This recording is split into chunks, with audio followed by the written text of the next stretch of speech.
अस्सलाम वालेकुम जी एवरीवन जी। होपफुली आप सब खैरियत से होंगे।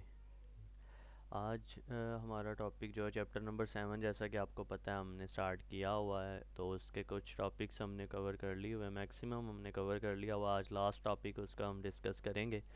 तो चैप्टर नंबर 7 में पहले तो रिकैप देख लिया हमने क्या पढ़ा था। आपको पता है ऑफिस स्टेशनरी के बारे में हमने देखा था कि जिसमें लेटर हेड हमने पढ़ा कि वो क्या होता है, उसमें क्या चीज़ें कंटेन करनी चाहिए, उसको क्या क्या चीज़ें उसके अंदर आनी चाहिए, क्या कंपलसरी हैं क्या ऑप्शनल हैं। फिर उसका हमने देखा पर्पज़ क्या है, फिर इन्वेलप का पर्पज़ देखा, इन्वेलप क्या होता है वो देखा, फिर हमने बिज़नेस कार्ड को डिस्कस किया, दैन हमने डीवीडी कवर्स को डिस्कस किया। आज का जो हमारा टॉपिक है वो हमने आज बात करनी है। हमने पहले तो उसकी बात कर ली कि क्या चीज़ें उसमें आनी चाहिए। एक जो है बैनर है, पोस्टर है, वटेवर लेटर पैड है।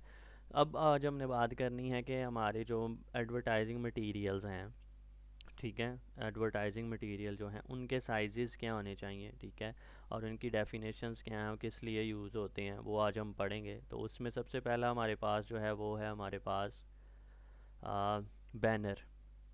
ठीक है जी, बैनर क्या होता है उसके बारे में हमने पढ़ना है। A banner is a large printed display use for advertising. ठीक है, लार्ज प्रिंटेड डिस्प्ले होता है जो कि एडवर्टाइजमेंट के लिए यूज़ होता है। जैसे सबको पता है, राइट साइड पे आपको एक इमेज भी दिख रही होगी जिसके अंदर स्टैंडी जो है वो बनी हुई हैं दो।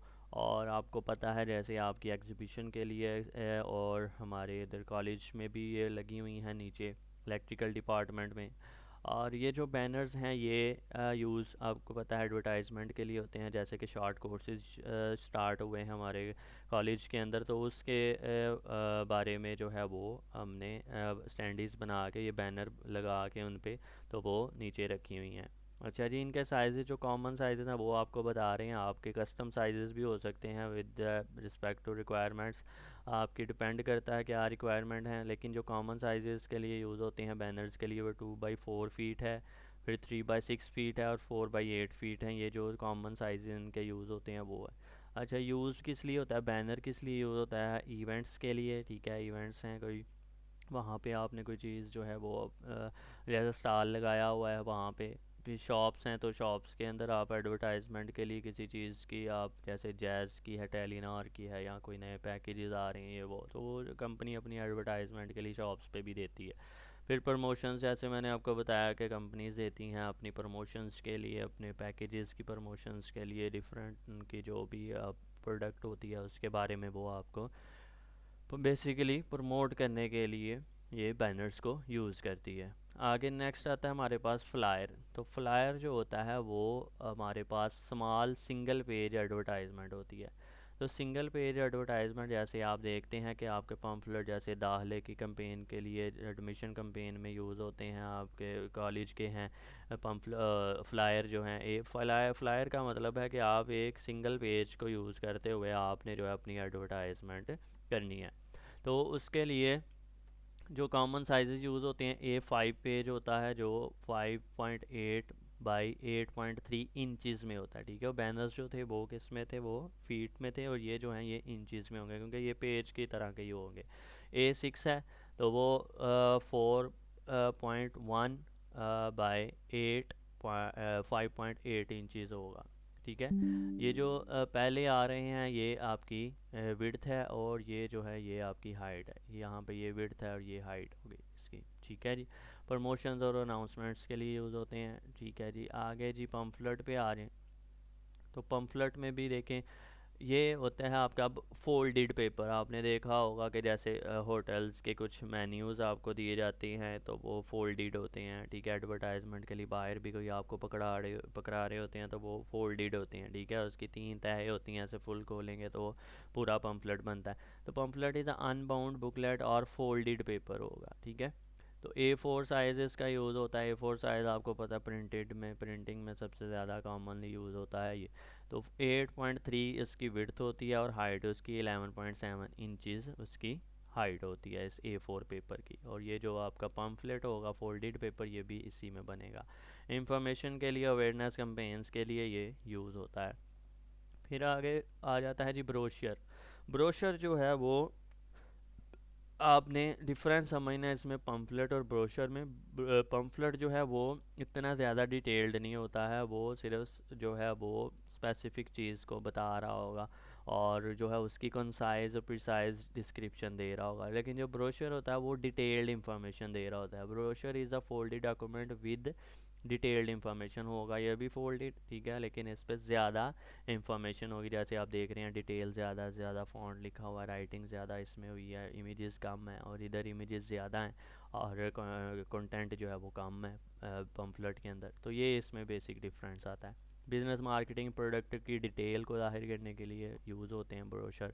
फिर नेक्स्ट आता है 5 पे हमारे पास बिल बोर्ड्स। बिल बोर्ड्स जैसा कि आपने देखा होगा जो आपके डिफरेंट जैसे क्राउडेड एरिया होते हैं आपके, ठीक है, आपके हाईवेज़ हैं, आपकी सिटीज़ के अंदर रोड्स हैं, उनके जो है वहाँ पे ये लगाए जाते हैं फॉर द एडवर्टाइजमेंट। और bill board is a very large outdoor advertisement. Outdoor advertisement के लिए ये यूज़ होता है और ये वेरी लार्ज आउटडोर एडवर्टाइजमेंट है। बहुत बड़े होते हैं साइजेज़ में, 10 बाई 20 फीट इसका कॉमन साइज़ हो सकता है, यहाँ 14 बाई 48 फीट हो सकता है इसका साइज़, ठीक है। Used for highways, big advertising companies, बड़ी एडवर्टाइजिंग कंपेन्स के लिए। आप जैसे देखते हैं कोका कोला है, आपके कॉलेजेस हैं डिफरेंट, उनकी प्रमोशंस के लिए, एडमिशन कंपेन्स के लिए, उनके लिए भी ये यूज़ होता है, ठीक है। और इसके बाद जी हमारा जो टॉपिक है वो है पैकेजिंग का, ठीक है। आज हमने जो इसमें देखना है लास्ट टॉपिक वो है पैकेजिंग क्या होती है, ठीक है। हाँ, packaging is a process of designing and covering a product to protect it and make it attractive for customers. देखिए दो चीज़ें इसमें आ गई कि पैकेजिंग प्रोसेस है designing and covering a product, कि आपने प्रोडक्ट को कवर करना है एक तो ताकि वो प्रोटेक्ट किया जा सकते हैं, और at the same time attractive भी बनाना है फॉर द कस्टमर, ठीक है। जैसा आपने सुना होगा जो दिखता है वो बिकता है, तो जो चीज़ दिखने में अच्छी होती है वो उसका इंप्रेशन अच्छा पड़ता है, इम्पैक्ट अच्छा होगा तो उसकी सेल भी ज़्यादा होने के चांसेस होते हैं। सो दैट्स वाई पैकेजिंग क्या है, process of designing and covering a product to protect it and make it attractive for customers, के कस्टमर्स के लिए हमने उसको अट्रैक्टिव भी बनाना है और प्रोडक्ट को कवर भी करना है। तो जैसे राइट साइड पे मैंने आपको यहाँ पे एक ये दिखाया है, यहाँ पे आप देख रहे हैं कि ये पैकेजिंग होती है, ये फाइनल प्रोडक्ट है जो कि पैक हुई पड़ी है ये वाली, और ये इसकी पैकेजिंग है, ये वाली इसकी पैकेजिंग है। ये इस तरह डिज़ाइन होगी सॉफ्टवेयर में, और उसका साइज़ होगा एक प्रॉपर, और उसकी जो है वो पार्टीशंस होंगी कि ये फ्रंट है, ये बैक है, ये साइड्स हैं, ठीक है। तो ये वाली जब हम उसको पैक किया करते हैं तो फिर हमारे पास फाइनल प्रोडक्ट ये निकल के आती है। तो ये बेसिकली आपकी पैकेजिंग कहलाती है। पहले ये बात करते हैं जी प्रोटेक्शन। इंपॉर्टेंस क्या है जी पैकेजिंग की, कि प्रोटेक्शन प्रोवाइड करती है, जैसा सबको पता है, keeps product safe from the damage, damage से बचाती है वो प्रोडक्ट को। फिर protect from dust, water etcetera. तो ये सारी चीज़ें आपको पता है प्रोटेक्ट करने के लिए हमारी एक तो पैकेजिंग यूज़ होती है। दूसरे नंबर पे अट्रैक्शन है, कि अट्रैक्ट करती है वो, आप उसके ऊपर लोगोस लगे होते हैं और उसके ऊपर इलस्ट्रेशन इस तरह की होती हैं, कलर्स इस तरह के यूज़ किए जाते हैं कि वो अट्रैक्शन उसमें आती है। अट्रैक्टिव डिज़ाइन इंक्रीज सेल्स, ऐसे मैंने पहले आपको बताया, फर्स्ट इंप्रेशन मैटर्स है, ठीक है। तो आपको चीज़ देखते हुए सबसे पहले जो आप नोट करते हैं चीज़, वो उसकी पैकेजिंग ही को नोट करते हैं।